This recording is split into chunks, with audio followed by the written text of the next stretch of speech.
Chapter 1. Daisy Carter Kincaid, a.k.a. a semi-self-made billionaire who's never met a challenge she couldn't take down in a dance-off while wearing Manolos and shooting fireball. Until very, very soon. When I die, they might not call me the classiest lady to ever live, or the smartest, or even the richest. But there's nothing like a funeral with very few tears to inspire a person to at least want to be missed. I wonder if she would have given the flowers 1 star for the orchids being peach instead of apricot, my mother murmurs over her Mai Tai. I choke on my own Bahama Mama, smuggled into the funeral in black metal water bottles to make them look somber. Mom? What? I wouldn't speak ill of the dead if the dead didn't give me so much ill to speak of. And panning your spa in Arizona on her awful website because of a shade of orange on the curtains was petty as fuck. It was, the mayor of Miami agrees. Mom and I are in the family receiving line in my grandmother's carefully cultivated tropical garden outside her South Beach fortress. And the mayor's just reached us to offer his condolences on my cousin's passing. She once told me that my dog was ugly.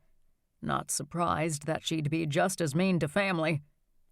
His wife nods as she tugs on the collar of her black crepe dress. She told me I needed a nose job. Also, is that Rafi's mistress lurking over by the bougainvillea? I'm sure Julian would have given her a 1-star review for her performance in bed. God bless you both, and don't ever change, Mom says. What's in your heart is what matters. We trade hugs, and they move on to the rest of my cousins and aunts and uncles. Julian wrote on her blog that the sculpture I designed for the children's hospital was an eyesore, an artist I vaguely recognize murmurs. May her judgmental and tasteless soul rest in peace. Amen, Mom agrees. Did you do the 3 dancing girls statue in the lobby? I ask. He nods. I love that. It's so bright and happy. Hence the problem, his partner replies. She called us just to tell us that her Instagram post tearing the sculpture to shreds got more likes than the number of people who'd otherwise see it in a year. We all hug, and they continue down the line. I lean closer to Mom. Julian and Rafi didn't make many friends, did they? Why make friends when you can live off trust funds and tear other people down? Mom sips her drink and slides a glance at a waiter passing out elegant butterfly-shaped canapes, then leans forward to check out the head of the receiving line in the winding garden path. The dame, a.k.a. my grandmother, is in all black at the edge of the koi pond, standing stoically and welcoming the last of the mourners beside my dead cousin Julian's in-laws. Her mother-in-law was the only person, other than Julian's newborn baby, to cry at the double funeral for my cousin and her husband. His father, a.k.a. the creepy asshole whom I'm keeping as much distance from as possible, kept checking his watch like he was going to miss a tea time. And I'm very glad to have my bodyguard with me today. Mom leans closer and lowers her voice. I don't know what her will says about a guardian for the baby, but this might be the best thing to ever happen to him. Unless Rafi's parents get him, and then the world and that child are all doomed. She has an unfortunate point. Poor thing. We both stare out over the flowers. I love bright and happy, but celebrating the lives of a serial cheater and his bitter wife feels so wrong, for so many reasons. Mom takes another sip, then turns to me again. You have to wonder if she would have objected to the silver glitter casket. I thought she would have gone for gold. Clearly, she's still not over Julian's review of the first spa I designed for my grandmother's real estate empire. It was platinum glitter. Platinum glitter while her husband is laid to rest in a casket that was shinier than a sports car. 1 star. God, this is depressing. I hate depressing. I don't like to 1-star things, but I'm 1-starring my boob sweat. Who approved a heat wave in October? And when do we get in the pool? Never. Your grandmother planned this, not you, remember? I hate being overruled. But my grandmother overrules everyone. On everything. Mom sighs, but she doesn't fidget, because she is the dame's daughter. So she's impeccably dressed in a svelte black Carolina Herrera that shows off her cleavage without being too much. Her makeup perfect, her hair demure, her expression sad but not weepy. I look just like her, except the part where her chicken legs are actually chicken legs, whereas mine are compressed since I'm 6 inches shorter than she is. Damn paternal genes. I severely dislike funerals, she says. Even though they were both horrible people, I'm still sad they're gone. All those years they could have found their souls on earth, and now they'll never get the chance to redeem themselves. But if you had to go, having horny dolphins chase your sailboat into the path of an oncoming pirate tourist ship is pretty epic. I will disown you if you die early on me in a freak accident involving horny anything and pirate anything else. Ditto.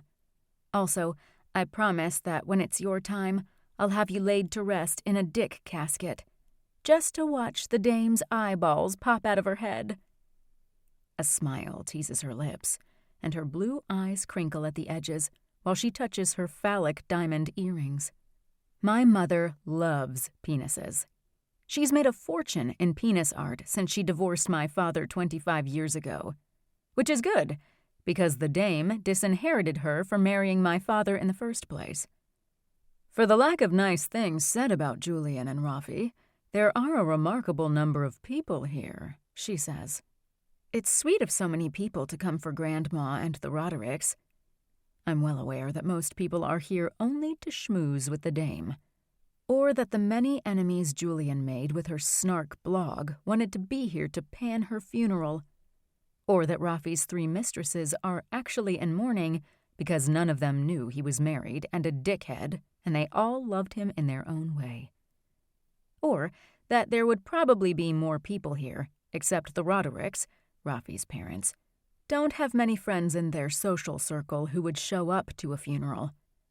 Actually, they don't have many friends at all. Not of the friendly variety, anyway. Probably because Anthony Roderick is a dick who tries to blackmail people into doing business with him. First-hand experience there. And even though it's been 4 years, the memory of him at Julian's wedding, cornering me and leering and demanding that we do a deal together since we're family now, still makes me shiver. A local congressman steps up to us in line. I got calls about Julian and her opinion columns on a daily basis. My phones will be quieter with her gone. So eloquently put, Mom tells him. Thank you. My speechwriter and I worked on it for an hour last night. He moves on, and Mom looks down the row again. Thank God. Your grandmother's breaking rank. This must be about the last of them. How do you feel about politicians? The congressman is cute. You should ask him out. We head for the nearest waiter, because canapes, yum. Too close to home. You and this ridiculous obsession with European men. Where did I go wrong? Have you ever dated an Italian or a Spaniard? She frowns. I don't think I have. Trust me, you should try it sometime. I haven't studied European penises up close. Borrow my plane, or take the yacht. Oh, a week on the yacht would be lovely and inspiring. Can I bring a pool boy? You know I'd be disappointed in you if you didn't. And then when I get back, we can talk about you calling the congressman. Mom. What? I have to mom you until you finally settle down. We pass Alessandro, my bodyguard, who smirks at me. I let him, because he's one of my favorite people in the world. I have too much living to do to settle down, I declare. Yes, sow your wild oats. You're only young once. But Daisy, you're in your mid-30s now. You've been living like this for nearly half your life. And you're my only hope for grandchildren. I'm sure there's a grandmotherless family somewhere in Miami who would love to be adopted by you and your alimony checks. But you might have to hide your jewelry. It's inappropriate, Mother. Daisy Imogen Carter Kincaid. I grin. She tries not to grin back, but she fails, and instead sips her Mai Tai again to try to hide her amusement over my suggestion. We both know she's going to have her assistant look into a grandmotherless family as soon as this funeral party is over.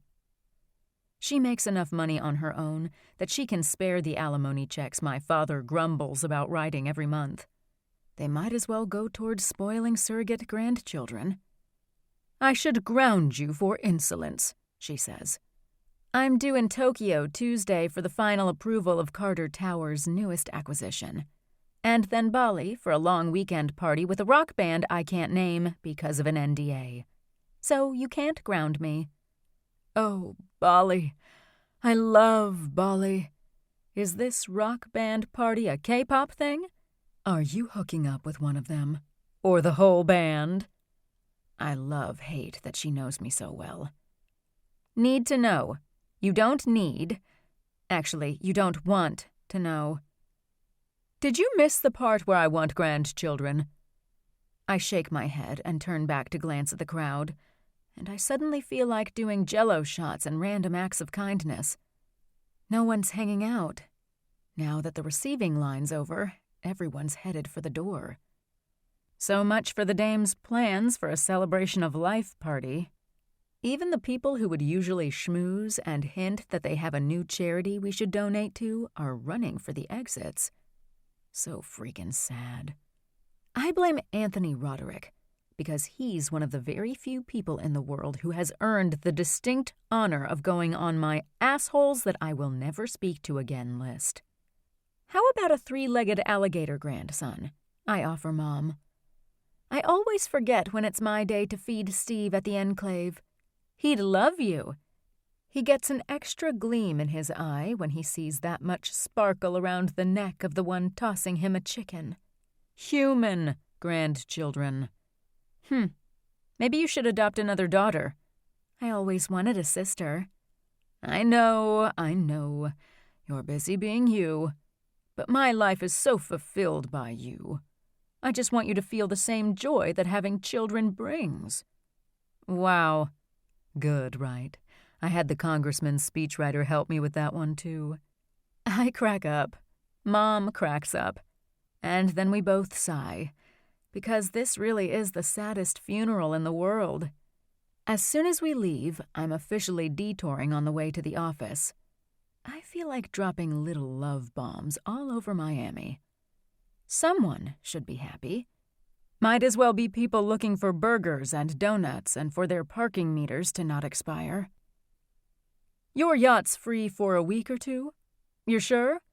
Mom glances back at the dame, who's also watching the masses flee her garden as she talks with Anthony Roderick. I rarely feel sorry for my grandmother, but talking to Anthony Roderick is a fate I wouldn't wish on a flying cockroach. Yes, please take my yacht. It's feeling neglected. I was planning a trip to the Bahamas before Julian's accident. Go, use it, escape, have fun. Avoid horny dolphins and fake pirate ships. She starts to hug me, but we both grimace. Because it doesn't matter how many billions of dollars you have in the bank, you can't fight body odor in heat like this. Freaking heat wave. Julian would probably one-star her own funeral. You'll be okay? You won't be sad? Mom asks. I have my besties, and Tokyo and Bali. I'm good. No, honey, you're the best. I smile at her. And I get approximately 8 hours to believe her. Until everything changes.